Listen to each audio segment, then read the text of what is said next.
Hello friends, welcome back to our YouTube channel Fauji family CISF blog. सभी को राम राम, नमस्ते, जय श्री श्याम।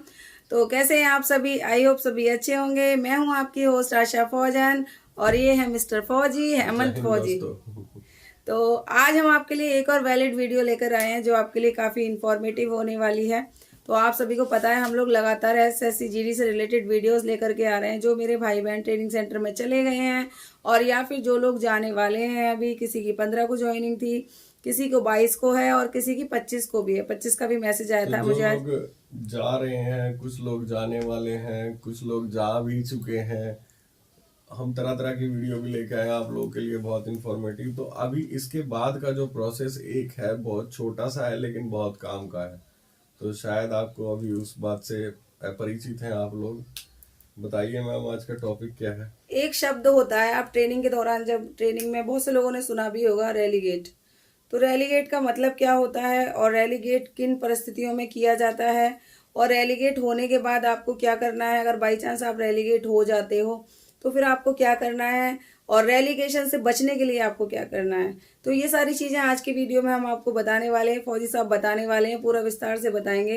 तो पूरे वीडियो में बने रहिएगा। अगर वीडियो पसंद आती है तो लाइक शेयर सब्सक्राइब जरूर किया करो।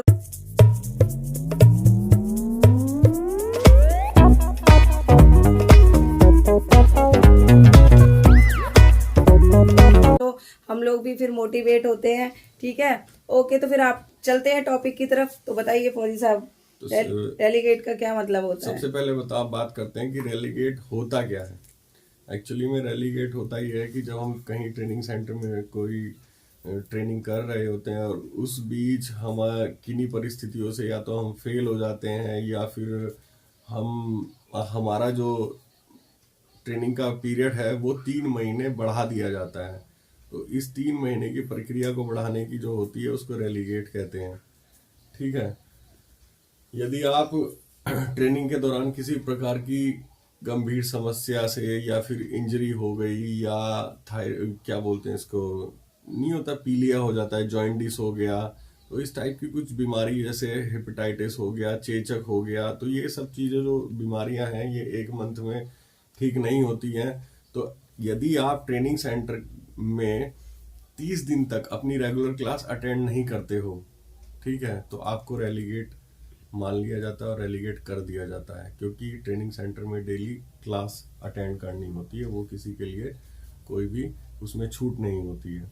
तो चलिए इसी बात पे, आज टॉपिक पे बात करते हैं। नेक्स्ट हम इसका निवारण भी आपको बताएंगे कि आप ऐसा होने से रोक भी सकते हैं। जैसे कि कुछ लड़के होते हैं कि एक दूसरे को चढ़ाते हैं कि भाई चलो मैं रनिंग कर रहा हूँ, चलो पहाड़ी पे चढ़ते हैं। जैसे कि रनिंग करने में आपका शरीर गर्म होता है तो तुरंत के तुरंत आप तेजी से भागने लगते हैं, गिर जाते हैं, इंजरी हो जाती है। तो इन चीजों से आपको बचना है। ज्यादा मतलब अपने आप को ये नहीं दिखाना कि मैं धुरंधर हूँ। मतलब आपको टोटल मिलाकर ये है, आप लोग एजुकेटेड हैं और बहुत अच्छे से पद पर आप आए हैं सेलेक्ट होकर के। तो आपको शो ऑफ नहीं करना है, आपका जो मानसिक संतुलन है उसको बना के रखना है, किसी के बहकावे में नहीं आना है। अगर सामने वाला कोई कुछ गलत काम कर रहा है तो उसके साथ नहीं लगना। हो सकता है उसका लग बहुत अच्छा हो, वो बच जाए और आप फंस जाओ। तो इसीलिए आप अपने दिमाग से काम कीजिए। और ट्रेनिंग सेंटर में जो उस्ताद हैं वो बहुत ही अच्छे से आपको सिखाएंगे। जो भी वो बोलते हैं सिर्फ उतना ही करना है, उससे ज्यादा कुछ नहीं करना है। ठीक है, तभी आप रेलीगेट से बच पाओगे। चलो बात करते हैं हम। ट्रेनिंग सेंटर में अगर आप किसी रिटिन एग्जाम या फिजिकल एग्जाम, जो कि हमारे पीओपी से पहले एग्जाम भी होते हैं, और रिटिन एग्जाम और फिजिकल एग्जाम हम सब पास करते हैं ना भाई, यदि हम उनमें फेल हो जाते हैं, ठीक है, पहली बात तो हमको फेल नहीं होना है। क्या आईपीसी, सीआरपीसी और ये सब पढ़ाया जाता है, तो रिटिन में वही सब आता है। पहली बात तो हमको फेल नहीं होना है। यदि हम फेल भी हो जाते हैं तो भी आपको एक चांस दिया जाता है कि आप दोबारा से अपना एग्जाम दे सकें। ठीक है, कुछ गैप के, कुछ दिनों के बीच में। अगर आप फिर भी उस एग्जाम में पास नहीं होते हैं तब आपको 3 महीने का रेलीगेट कर दिया जाता है। तो रेलीगेट में आपका 3 मंथ बढ़ जाता है। ठीक है, फिर आप 3 महीने दोबारा से इंडोर करोगे, सब चीज़ें करोगे, फिर आप रिटन एग्जाम दोगे, फिर आप फिजिकल एग्जाम दोगे। और जो आपकी पीओपी होगी उसमें भी इस पे फर्क पड़ेगा। जो बैचमेट आपके साथ में आए थे ट्रेनिंग करने, वो 3 महीने आपसे पहले पीओपी पासिंग आउट परेड करके और कसम परेड करके चले जाएंगे। आप 3 महीने बाद उनसे करोगे। तो आपसे यही रिक्वेस्ट है कि ऐसे कोई भी गलत काम ना करें जिससे कि आपका 3 महीने का और पीरियड बढ़ जाए। फिर उसके बाद एक नेक्स्ट पॉइंट आता है। चलिए मैडम बताइए आप। नहीं, मैं तो बस यही बता रही हूँ, फोर्स इक्वल्स टू अनुशासन। तो आप अनुशासनहीनता बिल्कुल भी मत कीजिएगा। रेलिगेशन का सबसे बड़ा कारण जो बनता है कभी कभी, वो अनुशासनहीनता भी बनता है। तो जो आपको बोला जा रहा है सिर्फ उतना ही करें, और एक्स्ट्रा ऑर्डिनरी बनने की कोई ज़रूरत नहीं है। ट्रेनिंग सेंटर में आप सीखने गए हैं तो सिर्फ सीखने का काम करें, किसी को सिखाना मत शुरू कर दीजिएगा, ठीक है। तो आप अपने लिमिट्स में रहें, और जो उस्ताद जी बोलते हैं, जो आपके सीनियर्स बोलते हैं, वो एकदम आपके लिए सही है और वही करें। और जितने भी आपके अधिकारीगण होंगे, उस्ताद होंगे, सभी के साथ अच्छा व्यवहार करें, किसी से अभद्रता से पेश ना आए, और ये आपको रेलिगेशन से बचा सकता है, ठीक है। अपना गुड बिहेवियर आपको बना के रखना है।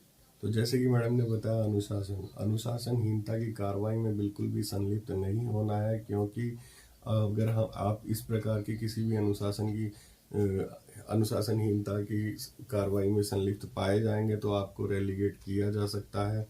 तो सबसे अच्छा यही है कि आप अपने किसी भी अधिकारी के साथ बहसबाजी, गुटबाजी, इस टाइप की कार्रवाई को अंजाम ना दें। उच्च अधिकारी के, उस्ताद के, इंस्पेक्टर साहिबान के दिए गए आदेशों का पालन करें, एक डिसिप्लिन में रहें।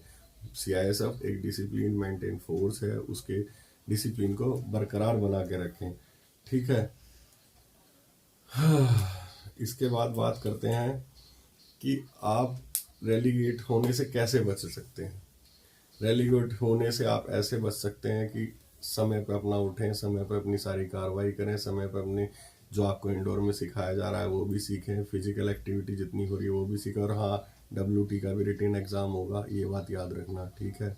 पेपर एक ही होगा लेकिन उसमें सब होगा। ड्रिल में कितने कदम पे, कितनी दूर पे जाके सावधान विश्राम होना है, या फिर कितनी दूरी पे जाके सामने से सलूट मारना है, या दाहिने सलूट होगा तो कितनी कदम पे होगा। इसलिए आप WT को भी बहुत अच्छे से लें। WT में ये कि कितना उसका डाया है, जो बैरल का है, ट्रिगर ऑपरेशन क्या है, ये सब अच्छे से सीखें। आपको एक बहुत अच्छा सुनहरा मौका मिला है ट्रेनिंग सेंटर में, तो रेलीगेट होने से बचें, आपसे यही रिक्वेस्ट करता हूँ। अदरवाइज आपके 3 महीने बहुत वेस्ट हो जाएंगे और आप अपने दोस्तों से पीछे भी हो जाएंगे। और ये वीडियो आज हमने आपके लिए शूट कर दिया है फ्रेंड्स, क्योंकि रेलीगेट के लिए काफ़ी सारे मैसेजेस आ रहे थे। लाइव में भी लोग पूछ रहे थे कि मैम सर रेलीगेट क्या होता है। तो रेलीगेट से रिलेटेड हमें एक वीडियो बनाना ही था, और आज का जो वीडियो है हमारा वो यहीं तक है। और आई होप आपको समझ आया होगा, हमने समझाने की पूरी कोशिश की है। एक चीज और, आउटपास जाएंगे ना तो किसी भी सिविलियन के साथ मड बैठना, लड़ना भिड़ना नहीं है किसी के साथ, वो भी अनुशासनहीनता की कार्रवाई में आता है, ठीक है। आप बाहर आउटपास जाएंगे, अच्छी बात है, आराम से अपना तमीज से जो खाना है, पीना है, लेना है, लेके आ जाएं। डॉन नहीं बनना, दादागिरी नहीं करना है कि हाँ भाई मैं सिपाही बन गया हूँ, मैं CISF का ये हो गया हूँ तो वो हो गया हूँ। बाहर सिविलियंस आपको एज ए CISF जानती है, वो नाम से नहीं जानती है आपको। पूरे CISF की बदनामी होती है, जिससे आपकी छवि पर और हमारी छवि पर फर्क पड़ता है, और आपको फिर अनवांटेड पनिशमेंट्स जो आप समझ ही रहे हो, तो इसलिए बचें। तो ठीक है गाइज, आज का वीडियो हमारा यहीं तक है। आई होप आपको पसंद आया होगा। और नेक्स्ट वीडियो के लिए आपके कोई भी क्वेश्चंस है, मतलब आप जो टॉपिक देना चाहते हो कि सर हमें इस चीज़ के बारे में, या मैम हमें इस चीज़ के बारे में नहीं पता है, तो वो टॉपिक आप कमेंट करके बताएं। हम कोशिश करेंगे कि आपके लिए वीडियो लेकर आएँ, और आपके लिए ईजी वे में हम आपको वीडियो बना के देते हैं जिससे कि आप समझ सकें। तो चलिए, आज का वीडियो यहीं तक है। सभी को राम राम। फौजी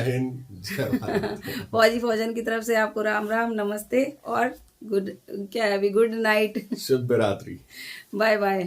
कुछ मॉडर्न लोग भी हैं इसलिए बाय बाय।